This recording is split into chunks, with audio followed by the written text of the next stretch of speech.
Hello dear students, welcome back to the GDC Live. So in the series of Toppers Talk, today we have our brilliant student Miss Nikita, who have got all over India 9th rank in GPAT 2022. So first of all, Nikita, a big congratulations and welcome to the GDC Live. Thank you so much, sir. Nikita, you have got the result of your number of sleepless night as well as your hard work, dedication. What was the first experience when you have get your result, you saw your result that you have got the 9th rank? How was the feel? Sir बहुत मज़ा आ रहा था, मतलब result देख के मतलब बहुत unexpected था। मैंने टॉप 100 एक्सपेक्ट किया था बट टॉप 10 क्वाइट अनएक्सपेक्टेड। मैंने मतलब अपना एफर्ट्स दिया बट टॉप 10 जितना था या नहीं था वो मुझे पता नहीं। तो बहुत मज़ा आया था जब मैंने रिज़ल्ट देखा। तो ओके, मीन्स हमने मेहनत किया था, मेहनत ये था कि हाँ चलो हम वहाँ तक पहुँचेंगे, कितना पहुँचेंगे ये नहीं पता था, लेकिन हाँ एक अच्छा रिजल्ट मिला। Yes sir. सेटिस्फैक्शन लगा? Yes sir. फील गुड हुआ? Yes sir. बहुत बढ़िया। ओके, अच्छा लगा, ये तो लास्ट मोमेंट है, रिजल्ट मिला। Yes sir. बट इसके पहले बातें आती हैं beginning. And Nikita, you are from the Utkal university, yes sir. Bhubaneswar. Yes sir. Utkal University have its own track record of the result. Yes sir. Every year, various students get qualified from your institutions. Yes sir. So, when you have started your preparation and how you have gone through the GPAT, like what is GPAT? I have to go through the GPAT. When you have decided? Sir पहले जब मैंने first year में join किया था तब हमारे teachers ने बताया था जीपैट के बारे में कुछ, तब मैंने इतना ध्यान नहीं दिया था कि हाँ फिर से एक एंट्रेंस कौन देगा, फिर से कॉम्पिटिटिव कौन बैठेगा, हो गया अब इसके बाद जॉब करना है। बट फिर मुझे इतना पता नहीं था कि मतलब कैसा जॉब होता है, किस जॉब डिस्क्रिप्शन क्या होती है, पैकेजेस क्या होते हैं। तो धीरे धीरे जैसे मैं मतलब फार्मेसी फील्ड के अंदर आती गई, मुझे पता चला तो एहसास हुआ कि नहीं जीपैट इज़ वेरी इम्पॉर्टेंट। फिर सीनियर्स ने गाइड किया तो उन्होंने ही बताया कि जीपैट क्यों इम्पॉर्टेंट है, इसका मतलब क्या स्कोप हो सकता है आगे, कैसे ये एक्सपैंड कर देता है करियर को। तो वो एक हुआ एंड फिर उन्होंने जीडीसी के बारे में बताया जो एक बून है जीपैट के लिए। तो ओके, मीन्स सीनियर से हमें ये कंफर्म हो गया कि नहीं यार जीपैट कोई एग्ज़ाम है, मुझे उसके लिए जाना है, और जीपैट में जाने का रास्ता जीडीसी से होके जाता है, ये सीनियर्स ने हमें कंफर्म कर दिया। Okay, so when you have decided to join the GDC and actually from which point, अगर सिंपली बात करें तो किस सेमेस्टर से आपने जीपैट के लिए प्रिपरेशन स्टार्ट किया? सर मैंने 4th सेमेस्टर के बाद, क्योंकि पहले तो बहुत बेसिक सब्जेक्ट्स रहते हैं, हमें उस टाइम इतना समझ नहीं आता। अगर उस टाइम ज्वाइन भी किया तो हमें समझ नहीं आएगा क्योंकि बहुत एडवांस लेवल का पढ़ाई है।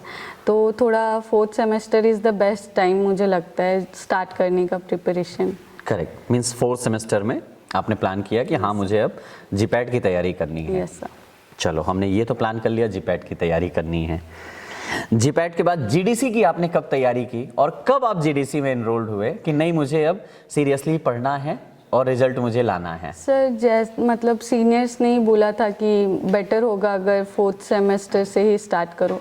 तो जब स्टार्ट करना ही था तो मैंने 4th सेमेस्टर मतलब 2020 आई गेस फरवरी बैच एक स्टार्ट हो रहा था हमारे भुवनेश्वर जीडीसी ऑफलाइन में। हाँ जी। तो मैंने उसे ज्वाइन किया था, तो वहाँ से शुरू हुआ था एंड फिर वो कंटिन्यूएशन रहा। चलिए, अब जीडीसी भुवनेश्वर आपने ज्वाइन किया। Yes sir. जीडीसी भुवनेश्वर हर साल टॉप 10 में एक रिजल्ट देता ही देता है।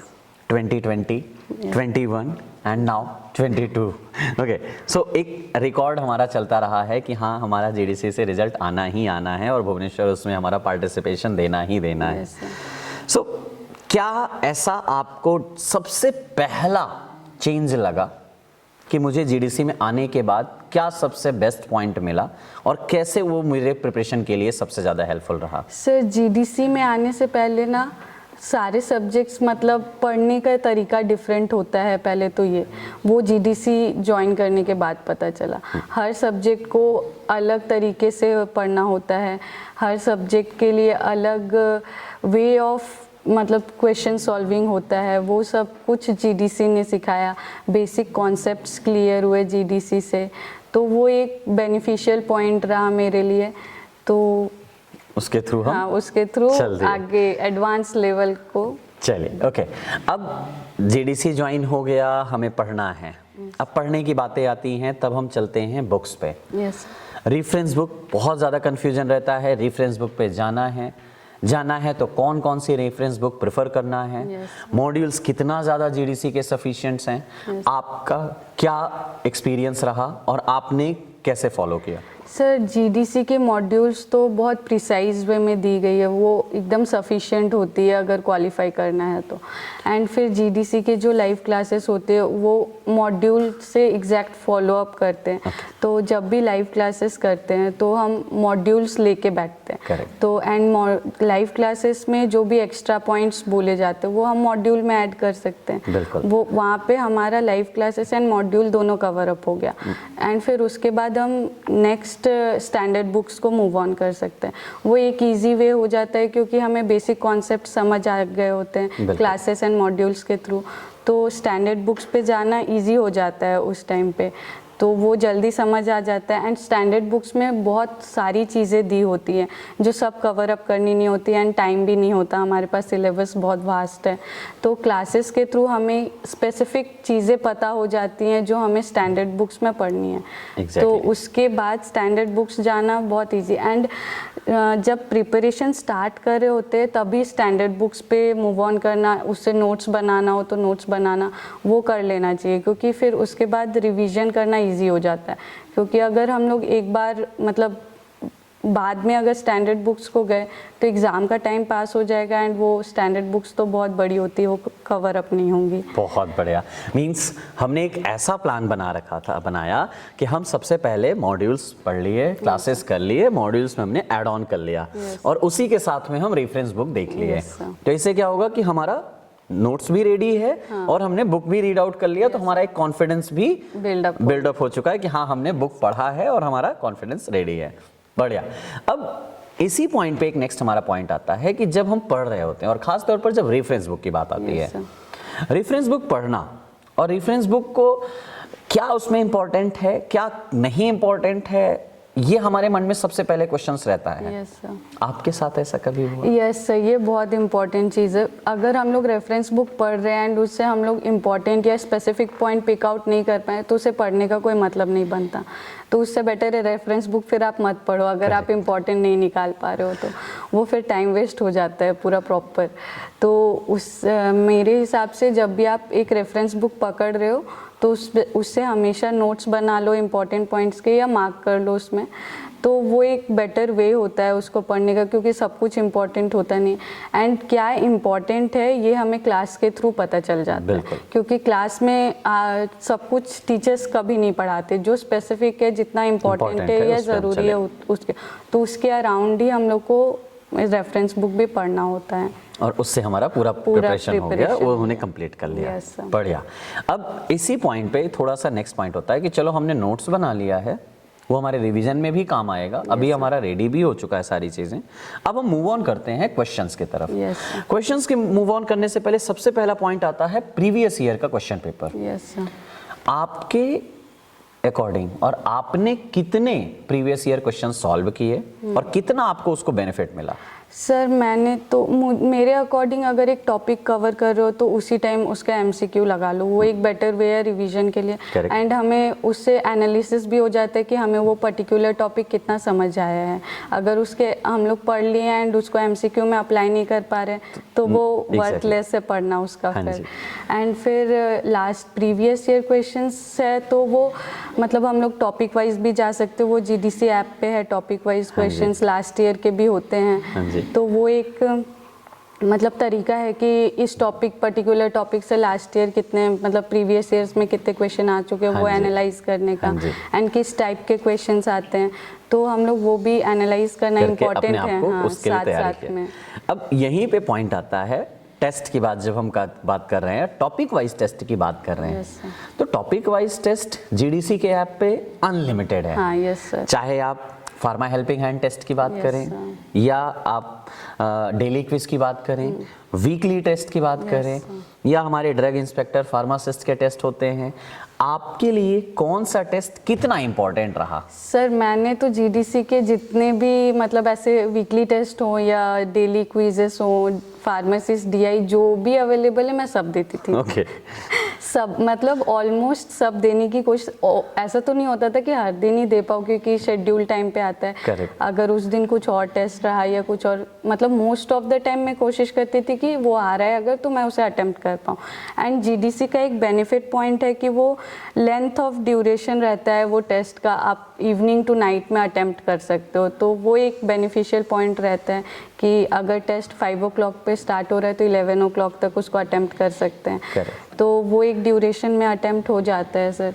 तो मैं सारे देने की कोशिश करती थी, इससे कंटिन्यू रिवीजन करने का एक प्रोसेस हमारा बना पूरा रहता प्रोसेस आता है। हमने Yes, पढ़ा, sir.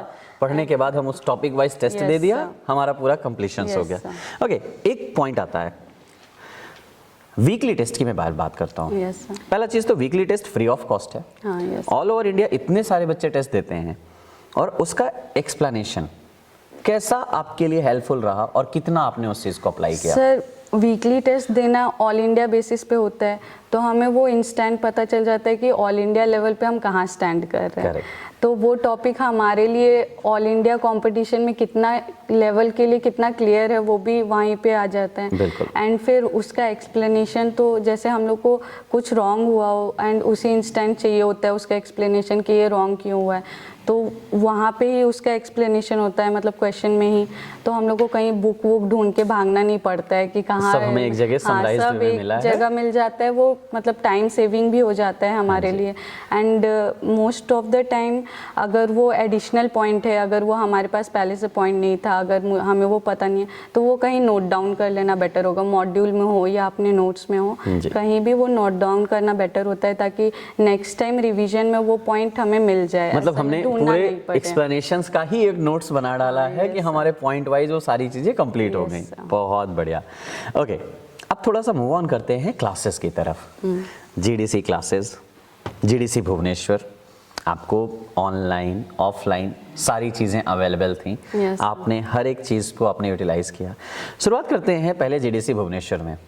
यहाँ पे हमारे pillar of the GDC Bhubaneswar Yes, sir. Prashant sir, Chandan sir, कैसा रहा आपका एक्सपीरियंस और क्या आपको फील हुआ प्रिपरेशन के टाइम पे? सर मतलब प्रशांत सर एंड चंदन सर वो सही में पिलर्स हैं जी। तो उनके मतलब वो उनका डेडिकेशन लेवल स्टूडेंट्स के लिए नहीं, यहाँ से टॉपर निकलना ही चाहिए, वो है उनका डेडिकेशन लेवल। Correct. तो मतलब चंदन सर की क्लासेस हमारे लिए सुबह 5 बजे होती थी, वो हमें 5 बजे उठाते थे डेली 5 बजे फार्मास्यूटिक्स, बायो फार्मास्यूटिक्स एंड बहुत सारे सब्जेक्ट्स होने लिए हैं। 5 बजे सुबह आप लोग क्लास करते थे?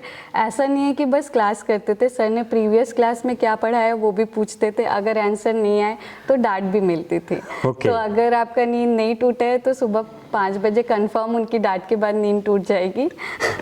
तो Okay. इस सिचुएशन में हमने क्यों पढ़ाई की, वो सुबह 5 बजे उठा के जूरिस की क्लासेस हो या स्यूटिक्स की हो वो करवा देते थे। एंड प्रशांत सर जब भी डीमोटिवेटेड फील हुआ हो या फिर कभी कहीं पे कंफ्यूजन हो रहा हो, प्रशांत सर एंड चंदन सर हमेशा अवेलेबल रहेंगे, कभी भी कॉल करो उनको, कुछ भी प्रॉब्लम हो हमेशा वो, ऐसा नहीं है बस स्टडीज़ रिलेटेड हो, कुछ भी मतलब डिप्रेशन हो रहा हो, पर्सनल इशूज, हर तरह से आपके लिए अवेलेबल है कि हाँ रहेंगे। आपको प्रिपरेशन में कोई बाउंडेशन नहीं आनी चाहिए, कोई प्रॉब्लम नहीं आनी चाहिए, Yes, sir. क्योंकि रिजल्ट अल्टीमेट हमें हाँ, चाहिए। yes, sir. बहुत बढ़िया। मींस अगर एक टारगेट की बात करते हैं तो जीडीसी का टारगेट अपने स्टूडेंट्स, हर स्टूडेंट्स के लिए रहता है कि नहीं हमारा स्टूडेंट्स रैंक लाएगा, Yes. हमारा स्टूडेंट्स क्वालिफाई करेगा ही करेगा, बस रैंक की बात होती Yes, है। sir. उसके लिए भले हमें सुबह 5 बजे उठ के क्लासेस लेनी पड़े, लेकिन हाँ करना है, बच्चों को लेके आना है। Yes, sir. बहुत बढ़िया। अब ये तो हमारी क्लासेस हो गई, हमने टेस्ट भी अप्लाई किया। Yes, sir. नाउ अब निकिता थोड़ा सा पॉइंट आता है, sometimes when you get the low marks, yes sir, feel the demotivation. Yes sir. एक बहुत प्यारा सा पॉइंट आता है कि बच्चों का एक टेस्ट में मार्क्स कम आया, 2 में कम आया, सर हम इतना पढ़ रहे हैं मार्क्स कम आ रहा है, डर लग रहा है, होगा कि नहीं होगा।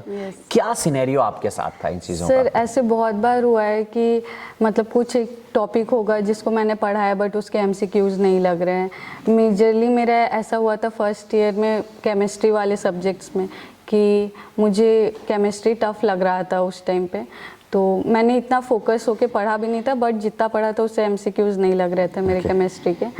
तो वो एक बहुत डिप्रेसिंग सिचुएशन हो गया था मेरे लिए केमिस्ट्री का कि नहीं हो रहा है। तो उस टाइम पे मैंने मतलब ऐसा किया कि खुद को वो रिवीजन के थ्रू, क्योंकि वो अब नहीं हो रहा है तो वो जैसे भी करना है, तो उसके लिए कंटिन्यूअस रिवीजन चाहिए होगा। ऐसा उस टाइम स्ट्रेस आउट होके कि नहीं हो रहा है छोड़ देना है, ऐसे नहीं कर सकते क्योंकि काफ़ी क्वेश्चंस आ जाते हैं एंड हमारे टाइम में तो काफ़ी ही आ गए। तो वो एक सिचुएशन हो गया था, अगर मैं उसे छोड़ देती तो आज यहाँ नहीं होती। तो वो एक था मतलब सिचुएशन था, तो मैंने उसे टैकल किया, तो कंटिन्यूअस उसे रिवाइज़ किया, कोशिश की समझने की। तो वो एक प्रोसेस में होता है सर कि हम लोग को वो स्ट्रेस आउट, उस टाइम पे स्ट्रेस आउट नहीं होना है, टेंशन नहीं लेना है कि कुछ बच्चे आगे जा रहे हैं, अगर मेरा ये सब्जेक्ट नहीं हो रहा है तो किसी और बच्चे का कुछ और सब्जेक्ट नहीं हो रहा होगा। तो वो एक पॉइंट रहता है कि सबका सारा सब्जेक्ट स्ट्रॉन्ग नहीं होता। तो वो एक था, तो हमें अगर पूरा स्ट्रॉन्ग करना है उस सब्जेक्ट को, उसको कंटिन्यूअस टाइम देना है, रिवीजन करना है, डरना नहीं है। Yes sir. अब डरने से बात याद आई, जैसे आपने बोला आपके लिए केमिस्ट्री थोड़ा सा डरावना हो गया। Yes sir. और डरावना का मतलब, कहने का मतलब है कि हाँ थोड़ा सा हमने उसके लिए थोड़ा कोशिश नहीं किया, हमें थोड़ा सा भी चीज़ें उतनी क्लियर वो चीज़ें नहीं हो पा रही हैं ना। अब हम उस चीज़ को क्या करते हैं ना, तो उसको हम धीरे धीरे करके ना पूरी तरह छोड़ते हुए चले जाते हैं कि यार हमें केमिस्ट्री करना ही नहीं है। एक बहुत बड़ा डर ऐसा बनता जाता है। क्या आपके साथ ऐसी चीज़ें हुई? हाँ सर, मैं एक पॉइंट था जब मैंने सोचा कि छोड़ देते हैं, बट वो मतलब सॉल्यूशन नहीं था उसका। एक टाइम के बाद उसे करना ही पड़ेगा, क्योंकि हम लोग एज अ सब्जेक्ट होल किसी भी सब्जेक्ट को छोड़ के नहीं जा सकते। हम एक टॉपिक एक्सक्लूड कर सकते हैं कि, लेकिन सब्जेक्ट एक्सक्लूड नहीं कर सकते। तो उसको एक पॉइंट पे पढ़ना ही पड़ेगा। इससे बेटर है, डरने से बेटर है उसको पढ़ लो, बेटर। करेक्ट है, मीन्स ये सबसे अच्छी चीज़ है। और सारे जितने भी हमारे न्यू अपकमिंग एस्पिरेंट्स सुन रहे हैं, उन चीज़ों के लिए ध्यान रखिएगा कि कभी ये मत सोचिएगा कि नहीं ये सब्जेक्ट थोड़ा सा मुझे कम आता है तो मैं इसको छोड़ देता हूँ।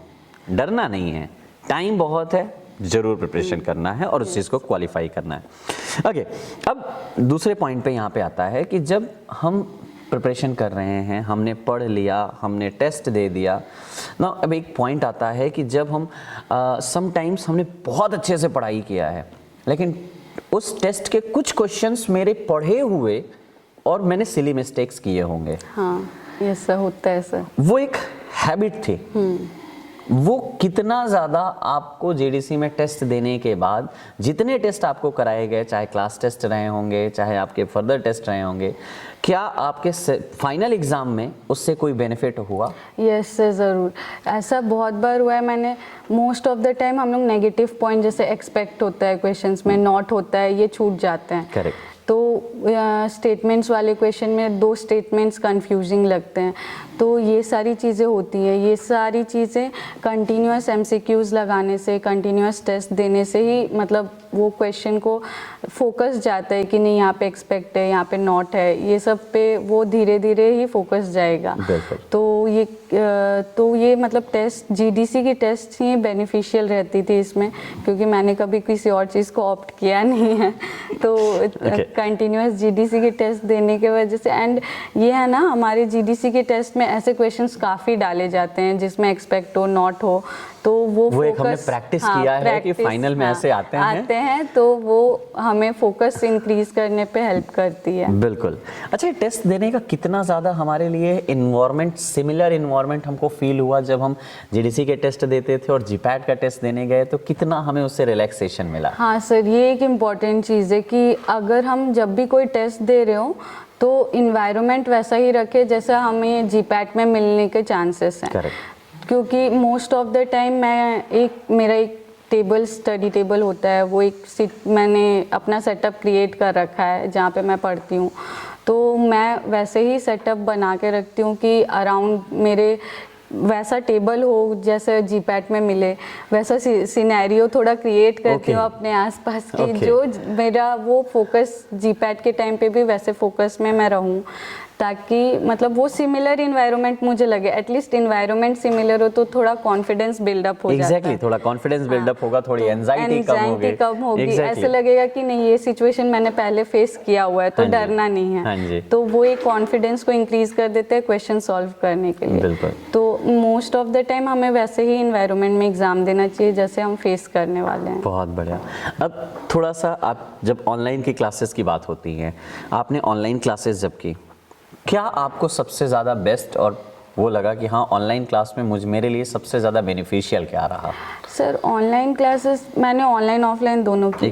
तो ऑफलाइन में मुझे पहले ऑनलाइन शिफ्ट होने में बहुत प्रॉब्लम हुआ, क्योंकि ऑफलाइन जब मैं करती थी तो फेस टू फेस इंटरेक्शन रहता था टीचर से, इंस्टेंट वहाँ अगर कुछ क्लिक हुआ तो वो मतलब डायरेक्टली पूछ सकते हैं। एंड ऑनलाइन पे जैसे हम लोग को आदत है ना कि ऑनलाइन में मोस्ट ऑफ द टाइम ध्यान फोकस हट जा रहा था स्टार्टिंग में, क्योंकि वो आदत नहीं थी। तो स्टार्टिंग में फोकस्ड रहना, फ़ोन को देखना या लैपटॉप को देखना बहुत डिफ़िकल्ट हो जा रहा था। तो वो एक सिचुएशन आ गई थी कि मेरा कंप्लीट फोकस नहीं रह रहा था क्लास पे, तो वो इंस्टेंट डाउट्स भी क्लिक नहीं हो रहे थे। जब मैं दोबारा उस चीज़ को रिवाइज़ करी थी तब अरे इस पॉइंट को तो ये तो डाउट रह जा रहा है, मैंने क्लास में पूछा कैसे नहीं, मैंने ध्यान नहीं दिया, ये सारी चीज़ें हो रही थी मेरे साथ। तो धीरे धीरे वो फोकस मतलब ये तो फिर कंटिन्यूअस प्रोसेस हो गया था कोविड के टाइम पे। तो धीरे धीरे प्रोसेस वो बिल्डअप होता गया फोकस, एंड फिर ऑनलाइन क्लासेस में भी क्लिक हो गई कि चीज़ें नहीं, इस इंस्टेंट पे वो धीरे धीरे फोकस बिल्ड होता गया, एंड फिर धीरे वहाँ पे भी डाउट्स आने लग गए मुझे। तो वो चीज़ें तो फिर ऑनलाइन में भी वहाँ पे ही मैं पूछ लेती थी क्लास और हम उन चीज़ों को सीखते चले गए और वो हमारा हैबिट बन गया। ओके, सो जब एक आपने बोला ऑफलाइन और ऑनलाइन, यस सर। अब ऑफलाइन की क्लासेस जब होती हैं तब जैसे आपने बोला वहाँ पे, लेकिन क्या जब आप एक हैबिचुअल बन गए कि नहीं मुझे करना ही है, तो उसका कितना ज़्यादा आपको बेनिफिट मिला अगर हम बात करें कि आपके ऑनलाइन में कन्वर्ट होने की वजह से? हाँ सर, मतलब ऑफलाइन में क्या होता था, आना जाना होता था एंड कॉलेज भी होता था, तो एक शेड्यूल मतलब आने जाने वाला टाइम भी कंज्यूम हो जा रहा था। एंड फिर ऑनलाइन में वो सारी चीज़ें बच गई, आना जाना नहीं पड़ रहा है एंड वो टाइम बच रहा है, एंड फिर टायर्डनेस नहीं आ रहा था मोस्टली मतलब आने जाने की वजह से, या कंटिन्यूस क्लास में एक जगह पे बैठे रहना है। मतलब ऑनलाइन करने में एक रिलैक्स्ड पोजीशन में भी बैठ के कर सकते हैं, तो वो टायर्डनेस नहीं आ रहा था, उसके वजह से रिवीजन मतलब फास्ट हो रहा था, नेक्स्ट क्लास के बाद तुरंत उसी इंस्टेंट रिवाइज कर पा रही थी चीज़ें। तो वो एक बेनिफिशियल पॉइंट था ऑनलाइन क्लासेस, वो हमें मिला और वो एनवायरनमेंट को हमने फील किया और हमने उस चीज़ को एक्यूपाई अपने आप का एक ढाल लिया कि नहीं हाँ हमें इसी हिसाब से चलना है और इसमें हमें अच्छा रिजल्ट लाना है। चलिए बहुत बढ़िया।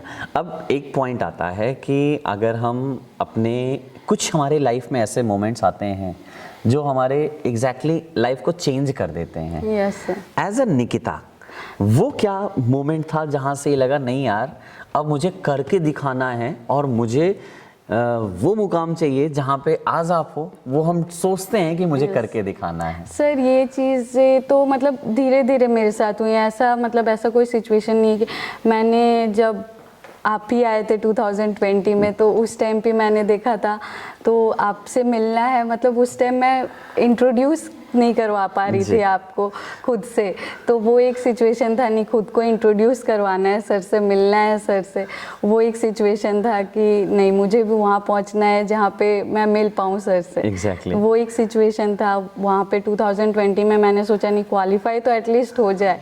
फिर नेक्स्ट उसके बाद फिर मेरी सीनियर ने उन्होंने अच्छा रिज़ल्ट किया, तो वो एक था कि अरे यार मेरे सीनियर्स इतने टॉप कर रहे हैं, अगर नहीं हो पाया तो क्या फिर मतलब ये रहेगा, तो उनके जितने लेवल उनके आसपास भी पहुंचना है, ऐसा एक सिचुएशन पॉइंट आया कि नहीं उनके आसपास कहीं तो पहुंच जाओ, कहीं ना कहीं तो हम पहुंचना है कि हाँ वो उनके तरह मेहनत करेंगे और वहाँ से हम करके लाएंगे। एंड मैं उनको पढ़ते हुए देखना एंड उनको मेहनत करते हुए देखना काफ़ी मोटिवेटिंग था, एक बहुत मोटिवेटिंग इन्वायरमेंट क्रिएट हो गया था, ऑरा था एक कि नहीं पॉजिटिव ऑरा है, इसको थोड़ा यूटिलाइज करते हैं, उनसे कुछ सीखते हैं, उनके पाथ पे चलते हैं थोड़ा, तो वो एक मोटिवेटिंग सिचुएशन होता था, तो उसको एक्सेप्ट किया है। हमने अपने आप को ऐसा किया कि नहीं यार ये कर सकते हैं, हाँ, तो हम क्यों नहीं कर क्यों सकते नहीं हैं। कर सकते, yes, हमने भी तो इनके जूनियर ही हैं, हाँ, है ना, yes, हमने भी तो इनसे सीखा है ना, yes, तो हम करके दिखाएंगे, और वो करके दिखाए,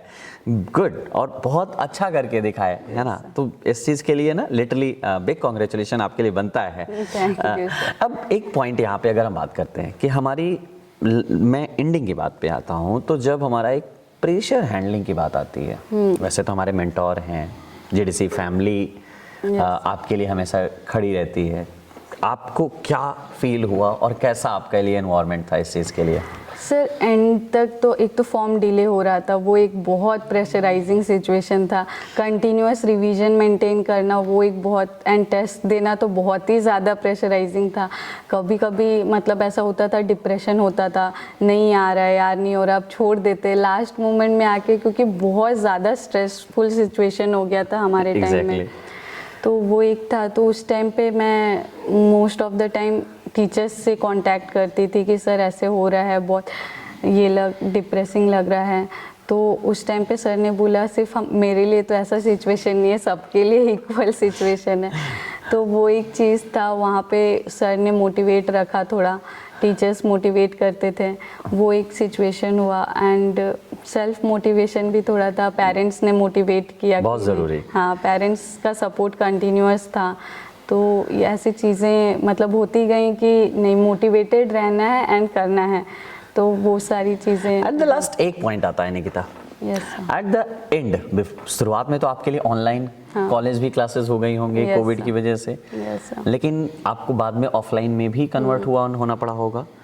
अब वो ऑफलाइन में जब कॉलेज भी और कोचिंग भी, क्लासेस भी करना है, टेस्ट भी देना है, कॉलेज का प्रेशर भी देखना है, कैसे हमने बैलेंस किया? सर कॉलेज जीडीसी की क्लासेस इवनिंग में होती है मोस्ट ऑफ द टाइम, वो एक बहुत बेनिफिट है कि इवनिंग शेड्यूल्ड है सब कुछ। तो कॉलेजेस सुबह हो गए एंड उसके बाद रेस्ट ले लो 1-2 घंटा, एंड फिर जीडीसी ज्वाइन करो, क्लासेस कर लो, फिर डिनर के बाद रिवीजन कर लो, हो गया। ओके, हमने एक शेड्यूल बना लिया था कि नहीं, हमें ये ढर्रे पे चलना है, डेली हमें कॉलेज करना है, शाम में हमें क्लासेस करना है, और उसके बाद हमें अपना रिवीजन प्लान करके चलना है। चलिए, बहुत बढ़िया।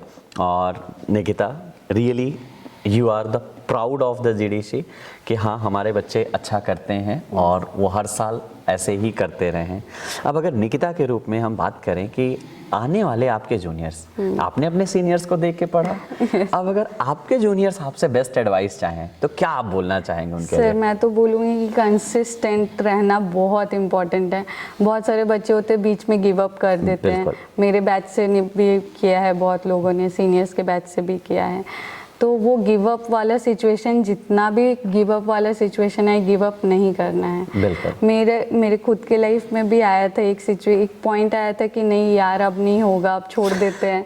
बट उस पॉइंट पे मैंने कहीं एक कोट पढ़ा था कि there is no U turn, you need to keep on moving till you reach the destined position। बिल्कुल। एंड मुझे ये कोट ने इतना मोटिवेट किया था, मैं आज भी खुद को यही कोट रिमाइंड करवाती हूँ जब भी मतलब मुझे डीमोटिवेटेड लगता है कि नहीं, मुझे मूव ऑन करना है, इस पोजीशन को टैकल करना है जैसे भी। तो वो एक कंसिस्टेंसी मेरा हम उसको बना के रखे हैं और उस चीज़ को करते रहें। यस सर, तो ये कंसिस्टेंट रहता है और जैसे भी मतलब मैक्सिमम अटेम्प्ट करने की कोशिश करनी चाहिए। लक्ष्य, जीपैट, उड़ान वो सब तो हैं ही, टॉपिक वाइज सारी कवर कर लेते हैं। यस, हाँ। जीडीसी में तो इतने टेस्ट सर मेरे कंप्लीट भी नहीं हुए अभी तक बहुत सारे हैं, तो कितना दोगे आप? देते चलो। पॉइंट आता है ना कि हाँ, हमारे पास टेस्ट की कमी नहीं है, टेस्ट की कमी नहीं है, हमें किसी टॉपिक का टेस्ट देना है, सब अवेलेबल है, कितने एमसीक्यूज लगाने हैं लगाते चलो। एग्जैक्टली, बहुत सारे अवेलेबल है। तो वो एक बेनिफिशियल पॉइंट हो गया था मेरे लिए हमेशा, जब भी मतलब मुझे नहीं पढ़ना है, जैसे रिवीजन नहीं करना, एक पॉइंट आता है कि नहीं यार अब रिवीजन नहीं करना है, कितना सेम चीज़ को पढ़ेंगे, तो उस पॉइंट पे मैं क्या करती थी, एमसीक्यूज लगाती थी।